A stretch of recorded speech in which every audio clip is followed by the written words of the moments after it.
Alright, welcome back to Cosmic Reach. This is my pre-alpha world. It is currently version 0.1.22, I think. This video is going to be quite tame. There's a lot of new music that the community has put out, little Cosmic Reach custom songs, since the original base game doesn't have any of its own music yet. And I wanted to showcase some of that in this video, just maybe 10 or so minutes of it. There's some good ones that have come out, and then there's some not so good ones, and there's some medium tier ones, and I want to just kind of showcase a few of them. I do already have a video out that's called Top 10 Cosmic Reach Fan Music, or whatever it's called, as of maybe March, like middle of March or so, maybe late March, where I went over the top 10 music tracks at that time. I think I'm kind of overdue for a new one since there have been so many more tracks that have come out. There is one in particular by MrDoctor that I'm waiting for that seems to still be in progress. I like it a lot. It was recently posted in the Discord. But yeah, the beginning of this video is just going to be that, so feel free to leave your speakers on and listen to the music for a while. If you want to skip to the rest of my commentary for this episode, you can skip straight to the timestamp 11:57, and that's where I start speaking, and I'll be speaking for the rest of the episode from there on out. On screen, you'll just see me doing some renovations to the base. I go through and I change a lot of the things that I've already done, just to try to clean some things up, because I think I made some bad design decisions so far, and I wanted to go through and just, like I said, clean things up and make things a little bit more organized, and just kind of get rid of that anxiety I have in my head of things not being perfect in my base world. So I will see you at 11:57, and enjoy the music.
Okay, here we are in the pre-alpha world. I just had a big time-lapse go on screen. I'm sure that I had a monologue session before then. I didn't want to record in-game because I've been dealing with that graphics driver crash recently, and so I was just kind of playing and just recording on the side without having to talk, because if my game crashes while I'm talking, it's really annoying, and I kind of lose my train of thought, and I don't want that to happen. What I've been doing in my pre-alpha world is just kind of tidying things up. I've been redoing some designs that I had before that I thought were a bit messy, and I just kind of wanted to make things simpler because I thought things were getting a little bit out of hand and some of my design decisions weren't the best.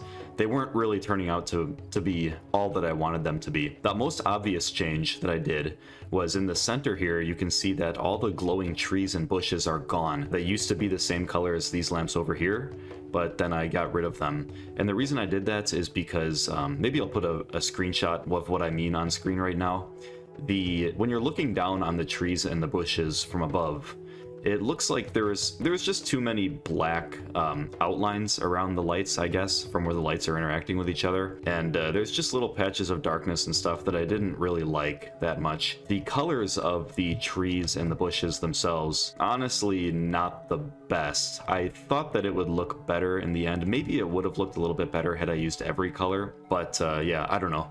At first, I thought it looked pretty good when I was building it, but then I thought back on it and it really just wasn't that interesting to me, and it was kind of messy. I also took out the lowered snow slabs for the paths, and I replaced all of them with these stone bricks. And then I outlined them in the white lights. And I like this a lot better because the white lights match the white lights on the rest of my base, which is a common theme.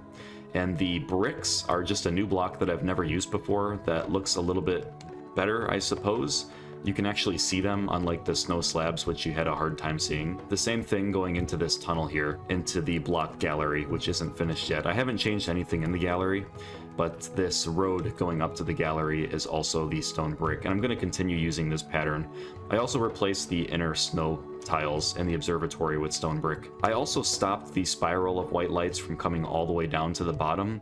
I stopped it right above the entrance here, and the reason I did that is because it just kind of conflicted with the white lights down here. I don't know. Maybe I'll change that back. I haven't really decided yet. And of course, I made a stone brick outline along the perimeter of the base as well. So these 4 quadrants here, I'll have to think of what to do with later. I'll probably still put facilities on there, or maybe I'll put some kind of decoration. I'm not really sure. If you look up here, I also replaced the drone lighting. So I had drone lighting originally, which is just kind of a soft faded light, spotlights, I guess, along these rings, and there's more and more of them the higher up you go because the diameter or the circumference of the rings are greater, so you need more lights or else it's just all black, or it's all darkness. And I replaced them. I had them at first and then I got rid of them because honestly I can't really, the reason I got rid of them is because I felt like it blocked the view a little bit, and I don't know, I just thought I could come up with something better. Then I started missing it. I felt like I was missing out and that they were actually a good design decision. So I brought them back, and once again, I really like them. I think this is the best way that I can do it without outlining the rings in white lights, because if I was to do that, then it would ruin the effect that I get on those red streamers coming down. So if I look up right now, we have the red lights that kind of fade and come into view as they come downwards. If I was to outline the rings in white lights, then the columns of construction blocks would be lit up white. So the construction blocks would just have their normal look, and that red lamp at the bottom wouldn't be contributing much. And I didn't want to lose this look because I think it looks awesome. I think the next direction I'll go in is going to be this one, and I'm going to build a tunnel into this rock, into this mountainy area, and build something underground, kind of like a little underground layer or zone or whatever. And I guess I have to be a little bit careful because over here this crater dips down a little bit. But for the most part, it should be this whole area here should be fair game. And that's a huge area, so I don't even intend on going that far all the way over to that crater. I'm thinking about building some kind of energy, some kind of power plant area that can be used to power this base. Because if you look at all the light bulbs around and all the energy that you can imagine this observatory might be taking up, I think that we need some kind of power plant to supply this whole area. You could say that the bowl of soup could act as the power plant, and maybe it will actually, now that I'm thinking about it, because when I built this bowl of soup, I titled that video Power Supply, and I wasn't really thinking about it being a power plant, but thinking about it now, it does make a lot of sense that this bowl of soup's going to give off a bunch of energy. This is another thing I should talk about. I changed the soup a little bit. I got rid of the white lights around the wooden leggings. I think that the white lights and the wood don't mesh very well. They kind of, I don't know, they don't really play together very well. I need some other kind of lighting for wood. It does play together with the metal because it feels more technologically advanced, I suppose, but not with the wood feels more primitive. And then I put 2 layers of water, as you can see, on top of the soup itself. The reason I did that is just because it's soup, so I wanted some kind of liquid instead of just the yellow lamps. If I go to Dark Night, you can see that the yellow is a little bit muted because of the water, which is good. That's what I wanted. And if we look at the bottom, you can still see that the yellow shines through the glass. I have this water elevator at the center block. If we climb up here and we look around, we have a room in here, and I'm not sure what I'm going to do with this. I was thinking about maybe putting windows that's kind of viewing out towards the base. Actually, where's the base? Is it this way? Yeah. I'm thinking about putting windows like this so that you can just walk up to here and see everything. One problem I have with that is the table juts out a little bit too far. So potentially I'm going to reduce the size of this thing and just I guess have the entire thing be glass instead of having these wooden plank corners. Kind of end of the table right here, so just at the end of the bowl. So just make it smaller, so that when I want to put glass around the interior of this bowl here, I will actually be able to see out. Like that wall right there, and then most of the snow is currently obstructed by that wooden corner. So if I was to reduce the size of the table and bring the corner inward here and just use all glass, I would be able to see everything, and I think that would be a lot better than what it is now. So I plan on doing that in the near future, but not yet. And as for this room, I'm not really sure what to do with it. I think I'll be putting maybe some controls or some makeshift computers or something in here. Maybe some piping that goes from the soup out into the different areas of the base to act as, like I said, the power plant. So we need the wires and the cables to go out to the different areas. I think I'll probably get to that power thing next episode. And just one more thing for the remainder of this episode, and that is that I want to build a road going from the front of the base over to the soup bowl. And I want to end it where that 1 block of water coming down hits the ground. I'm just going to use whatever design comes to my mind and then roll with that. Alright, so I finished the path, and I actually extended it farther than just to the soup. I went all the way in that direction, and I created that little, let me see if I can change the FOV to kind of zoom in. It goes down into the block gallery, and remember how I had 4 different spots for potential doors in the gallery, and I didn't know what to do with 3 of them? For one of them, I just attached it to this path, so it comes outside the boundaries of the double iron wall of the observatory. And I'm thinking about doing this just for other structures outside the observatory as well. I'll connect them all with this stone path with the white lights outlining it. I didn't record this because my game crashed during the middle of the path building expedition, and I thought that I actually finished or fixed up my graphics card issues that I've been having with this game by updating my Java version on my Windows 11 machine to Java 17, which is the one that was recommended to me. But even after doing that, I mean, after I did that, it didn't crash for a while. I thought it was fixed, but then it crashed, and it was causing all kinds of problems with OBS and destroying other programs on my computer and everything. And I think, based on talking to Final4Each and also Emma in the Discord server, it seems like perhaps the problem isn't the game after all. So maybe there's not really a graphics programming issue with the game. Maybe instead it's just my AMD drivers that are causing the problem, and I wouldn't doubt that. This graphics card has just been a pain in the ass ever since I got it, and I've been rolling back to older versions of the graphics drivers and just trying different things. And it seems like my graphics card in particular has an issue with the H.264 and H.265 video encodings on the GPU itself. And so I don't know, maybe it's just faulty hardware, which really sucks because this graphics card, this is the top of the line 7900 series of AMD graphics card. Pretty much, I think it's the latest one that's available and the most expensive, and it's just not working, and it hasn't been over the past couple months. So I went ahead and I just went to Amazon just now, and I purchased purchased the RTX NVIDIA GeForce, what number is it? 4070 Ti Super graphics card, which was about $950. I just bought it on a whim because I'm freaking tired of this bullshit that AMD's putting me through. I still have the latest AMD processor. I think it's the best one out there. It might be one version behind, I'm not really sure, but the NVIDIA GPU and the AMD processor should work well together. And that'll come on Wednesday. It's currently Sunday, so I gotta wait a few days and then I will install that new NVIDIA GPU. And hopefully all of my problems will go away with this game, and then also just recording in general. If it was just this game that was causing problems, then I wouldn't buy a new graphics card because they're so freaking expensive right now. But since it's just recording in general and there seems to be some hardware issues with the GPU that I have, I don't want to deal with it. I don't want to have to keep putting up with it day after day, and just you may have noticed that I haven't been putting out videos recently. I used to put out one every day and then maybe 2 or 3 even every day, but I haven't been able to do that lately because of all the crashing. So I've actually skipped my very first few days of putting out videos just because of my graphics card issues. So hopefully that gets fixed by Wednesday, and in the meantime I'll just continue putting up with it until that GPU comes in. So that's it for this video. Thank you very much for watching.